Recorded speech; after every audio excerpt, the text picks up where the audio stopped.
Massive news about a fresh new split between Harry and Meghan. This show is the first show in the world to place the Duke and Duchess of Sussex on 24/7 Divorce Watch, and I've got more evidence that this is happening.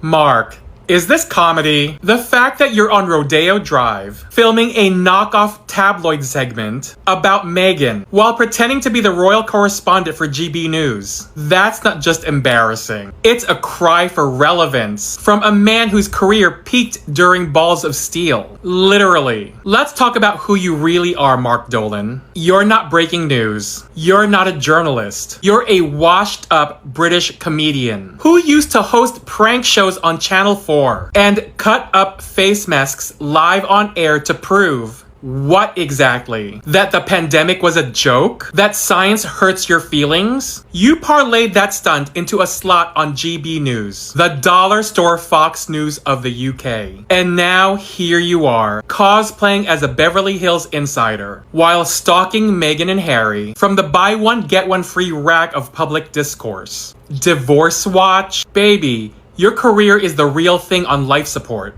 Harry went to Angola for landmine advocacy, a cause his mother championed. That's called legacy. That's called purpose. Meanwhile, you're spiraling through Rodeo Drive, monologuing like the paparazzi are chasing you. Newsflash, they're not. No one is. And where's Meghan? She's not at some fake news scavenger hunt in a cheap shirt. She's in Montecito, surrounded by luxury, building a brand, raising her children, and remaining completely unbothered by the man who used to host the Mad Bad Ad Show, and who's now hawking Meghan hate content for clicks like it's 2016. You called Harry rudderless? The man has Invictus, Archwell, and global reach. You have a TikTok and an expired badge from Balls of Steel. You think throwing around landmine metaphors makes you sound witty? It just shows how little respect you have for Princess Diana's legacy. You're using her memory to peddle clickbait. That's not journalism. That's desperation. So here's your truth bomb, Mark.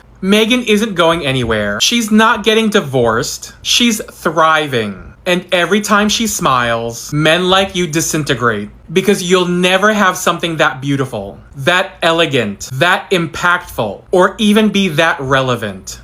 You're not on 24/7 Divorce Watch. You're on Career Resuscitation Watch. And babe, it's not looking too good. Now go buy your wife that handbag, if you can afford it, and if she's still sticking around. Thank you, Notorious JTB, for slamming Mark Dolan. Honestly, somebody finally said what so many people have been thinking for a very long time. Enough is enough.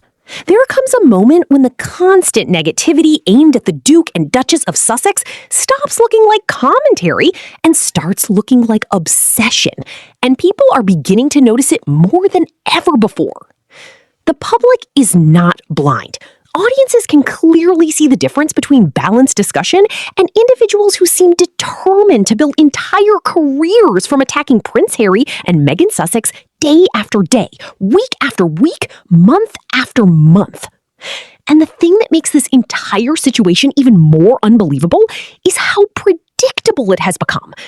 Every time Prince Harry breathes, every time Meghan appears in public, every time they launch a project, support a charity, attend an event, speak about mental health, protect their children, or simply live their lives peacefully, the critics come rushing in with outrage that feels completely manufactured.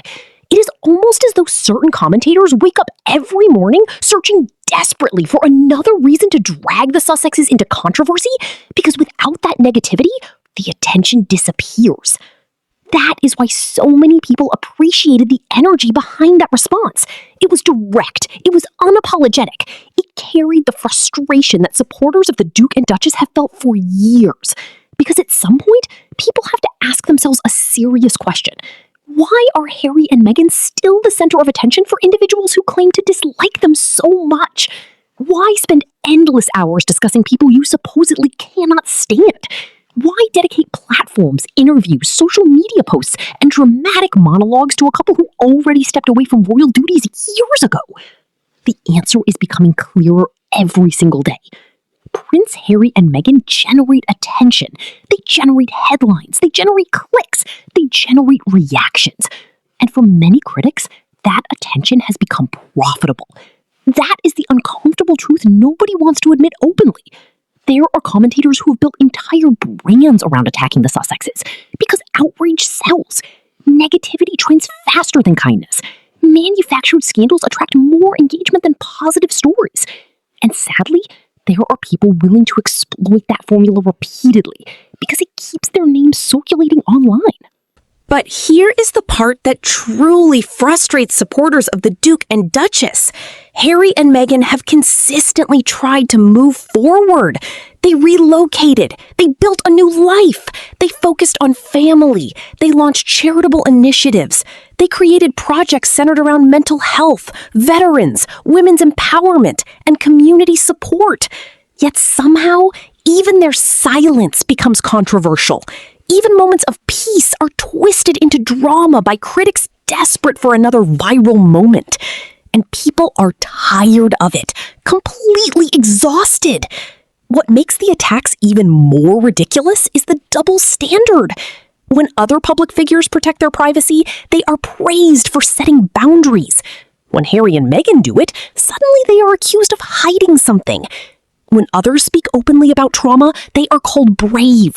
When Prince Harry discusses mental health or the pain he experienced growing up under relentless public scrutiny, critics suddenly dismiss him as complaining. When Meghan speaks about online harassment or media toxicity, instead of compassion, she often receives mockery. The hypocrisy could not be more obvious. And let us talk honestly about the level of obsession surrounding Meghan in particular. It has reached astonishing levels. The Duchess of Sussex can wear a simple outfit, smile at an event, hold her husband's hand, or release a lifestyle project, and suddenly social media explodes with outrage from people acting as though she committed some unforgivable crime. It feels deeply excessive. There are individuals who analyze her every movement with a level of intensity that borders on unhealthy. Every facial expression becomes a conspiracy theory. Every appearance becomes a battlefield for online attacks. Meanwhile, Meghan continues to carry herself with composure that many people frankly would not have managed under that level of scrutiny. Imagine being criticized globally for years while still maintaining dignity in public spaces. Imagine raising children while enduring non-stop online commentary from strangers determined to paint you as a villain. That kind of pressure would break many people. Yet Meghan continues moving forward, and that resilience clearly bothers some critics who expected her to collapse under the weight of public hostility. Prince Harry, meanwhile, continues to stand firmly beside his wife, despite enormous pressure. And that loyalty seems to anger certain commentators even more.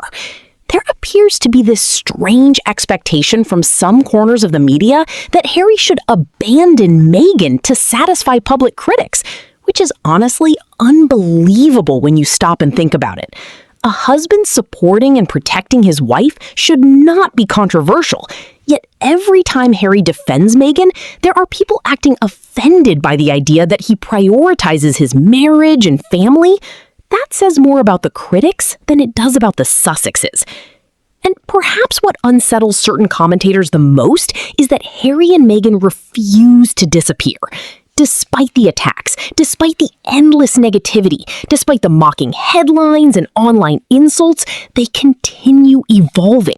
They continue attracting audiences globally. They continue receiving invitations to major events. They continue influencing conversations around mental health, digital toxicity, and humanitarian work. The very people who constantly predict their downfall seem furious every time the couple succeeds again. Because let us be real, if Prince Harry and Meghan were truly irrelevant, nobody would keep discussing them every single day. Irrelevance does not dominate headlines. Irrelevance does not trigger endless debates online. Irrelevance does not inspire constant commentary from constant television personalities and internet critics desperate to capitalize on public fascination. The obsession itself proves their cultural impact. And another thing people are finally starting to notice is how much of the criticism feels recycled. The same accusations, the same tired narratives, the same dramatic predictions that never seem to come true. Every few months, there is another wave of speculation claiming disaster is coming for Harry and Meghan. Then nothing happens. Yet the cycle starts again because negativity surrounding the Sussexes has become an industry of its own. That's all for now, squaddies. It's your get-to-go girlfriend, Annabelle Karras, and I'm so thankful you joined me today. Remember, stay bold and never dim your shine in this wild and wonderful world. Until next time, just so you know, as your fellow squaddies, I love you all to the moon and back.